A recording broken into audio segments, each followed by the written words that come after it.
Imagine this. A really talented young athlete, peak of their game, and bam, a career-threatening injury. Mhm. But what if that first hit isn't actually the full picture? What if it just sort of kicked off something hidden, something already there, just waiting? Okay, let's unpack this. Yeah, that's exactly what we're looking at today. We're diving into this um, pretty unique and frankly alarming overlap between two things. Popliteal artery entrapment syndrome, PAES, for short and blunt trauma, right behind the knee, Yeah. the popliteal fossa. Right. And this deep dive, it's going to take us through a really compelling case report. It shows just how these factors can kind of combine to create what the authors called a perfect storm. And it's quite a story. We're digging into the details from a case report titled Double Major for Slashing, Management of Blunt Popliteal Fossa Trauma in Ice Hockey in the Setting of Popliteal Artery Entrapment Syndrome. That's the one. It's from the Clinical Journal of Sport Medicine. And our mission, really, is to pull out the key nuggets, the most important bits from this very detailed account. Okay, so let's paint the picture. We have a 16-year-old competitive ice hockey player. Very skilled, no skating problems before this. Right. Then, early 2016, during a face-off, he gets hit. The report calls it a very significant slash to the back of his right knee, and Ow. crucially, it was unprotected. Ouch. That unprotected part is key. Yeah, immediate, really bad pain. Trainers helped him off. But here's something that jumped out from the source. They checked his knee function, his mobility, all that, but no pulse examination was documented. And that missing post check, it becomes pretty significant later on when you look at what happened next. How so? Well, initially he couldn't do much, obviously, limited activity. But about a month later, trying to get back on the ice, he starts noticing things. Okay. A cool right foot and significant calf pain, but only when he was actually skating. Ah. These weren't just, normal recovery aches. These are big red flags pointing straight towards an artery problem, a blood flow issue. Right, not just a bruise or strain. Exactly.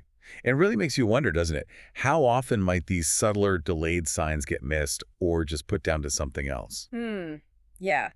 Scary thought. So because these symptoms stuck around, he ended up going to vascular surgery. Correct. And that's where they did a duplex exam. It's a kind of ultrasound, right? Yep. And it showed an occluded right popliteal artery blocked, completely blocked. A major finding.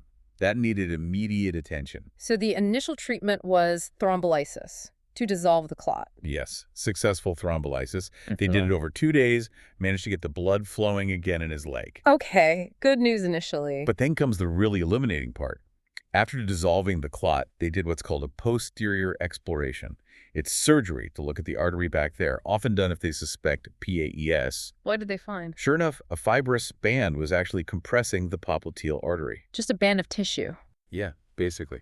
And there was also a small post-stenotic dilation, like a little bulge in the artery, right after the tight spot. An MRI scan confirmed it too, showing the medial head of his gastrocnemius muscle. That's the main calf muscle. Okay. It attached a bit more laterally, a bit more to the side than usual. And that specific setup, that's a classic type 2 popliteal artery entrapment syndrome. Type 2 PAES. Okay, and for anyone listening who hasn't heard of it, PAES, popliteal artery entrapment syndrome, it's pretty rare. Studies suggest maybe 0.2% to 3.5% of people might have the underlying anatomy for it, often seen in young guys under 30. Right. And it's caused by, well, abnormal anatomy in that space behind the knee. The typical symptom, calf claudication, that cramping pain in the calf during exercise that goes away when you rest. Yeah. Classic sign of not enough blood getting through. Okay, so to really get this player's situation, we need to understand PAS a bit better. It sounds like it's way more than just a standard sports injury, especially for young athletes. Oh, absolutely. It's fundamentally different.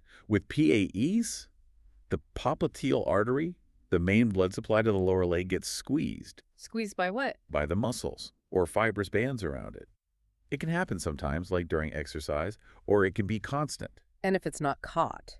Well, the consequences can be really serious. You could get acute ischemia, critical loss of blood flow, or a total blockage, an occlusion, or even an embolism where a bit of clot breaks off and travels. Any of those could mean losing the limb. Wow. Yeah. And it's not actually a new thing, medically speaking. It was first described way back, 1879, by a surgeon named Stewart. Okay. And the sources mentioned it's not just one thing. There are different types. Even a functional syndrome. That sounds incredibly complex. It is quite variable, yeah. Right. We don't need to get lost in all the subtypes, but the main point is how the artery gets trapped. Okay. Sometimes the artery itself just takes a weird path, sort of veers off course. Mm-hmm. Other times, like in this case, a muscle attaches abnormally, the calf muscle, the gastrocnemius, and that squeezes the artery. That was the type 2.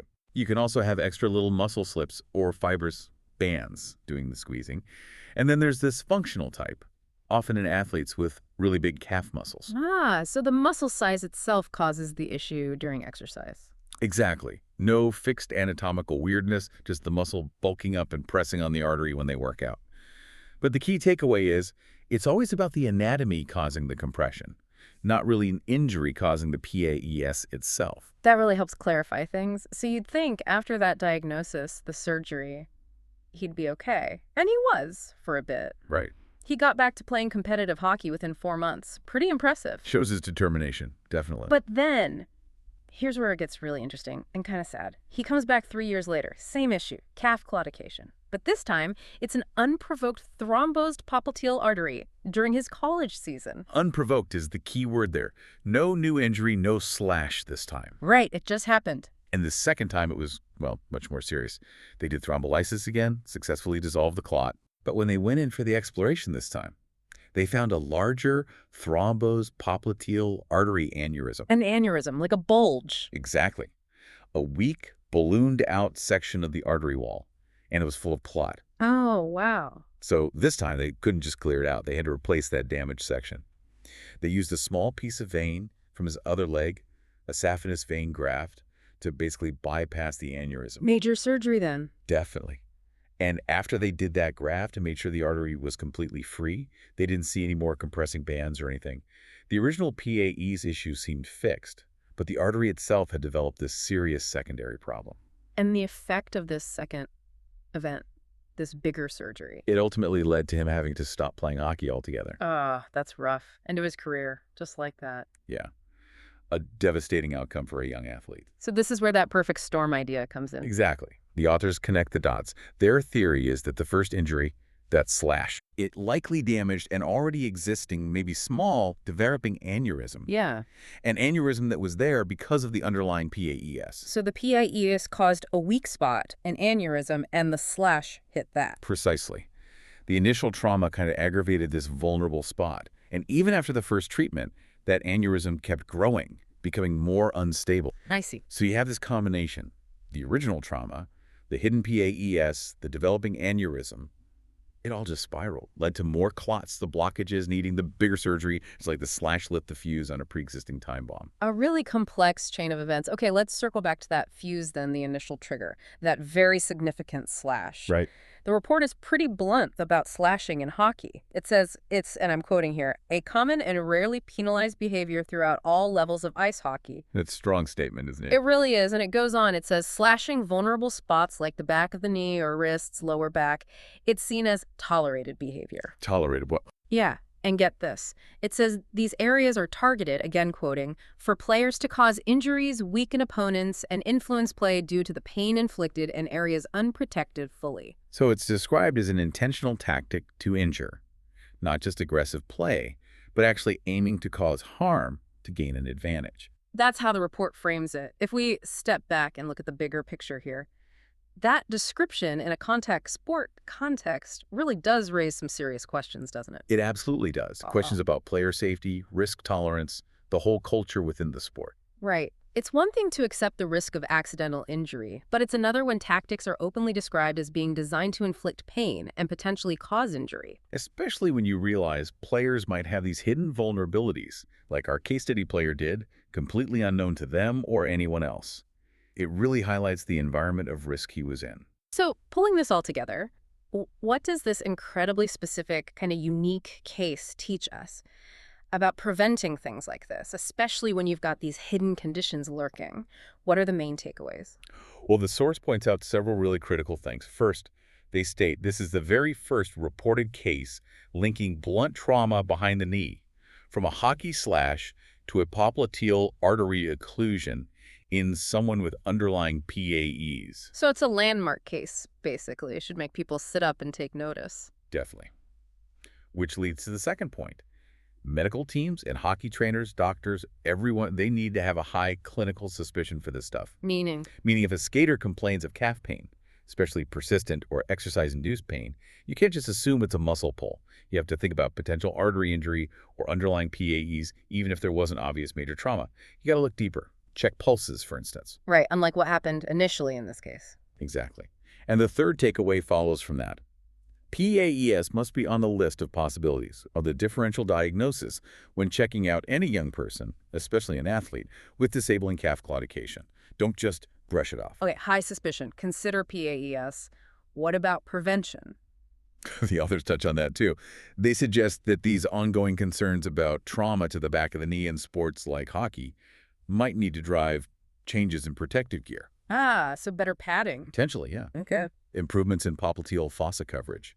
It's a direct suggestion that maybe the equipment needs an upgrade to better shield that vulnerable spot. It's kind of a call to action for manufacturers and the leagues. And really, that just hammers home the main point here, doesn't it? How crucial it is to connect the dots. You've got the slash, this rare anatomical issue, and then this massive life-changing impact. Absolutely. It shows how sometimes the biggest risks aren't the obvious ones. They're in these hidden interactions between what happens to us and what's already inside us. We've covered a lot today, from that single moment on the ice, through the discovery of PACS, the recurrence, ending a career. It's quite a story. Really drives home those hidden vulnerabilities and how seemingly everyday things can trigger something huge. It really does. And maybe that leaves us, and you listening, with a final thought to chew on. How many other unexplained sports injuries out there, the ones that don't quite add up, might actually have a similar story? An underlying undiagnosed anatomical issue. Yeah. Just waiting for the right kind of trauma, the right kind of stress. Yeah. And where does the responsibility lie for protecting athletes, especially when these hidden conditions are, well, hidden, unknown? It's a tough question. It challenges the medical teams, sure, but maybe also the athletes themselves and perhaps even the culture of sport and how we approach risk and safety. Definitely something to think about.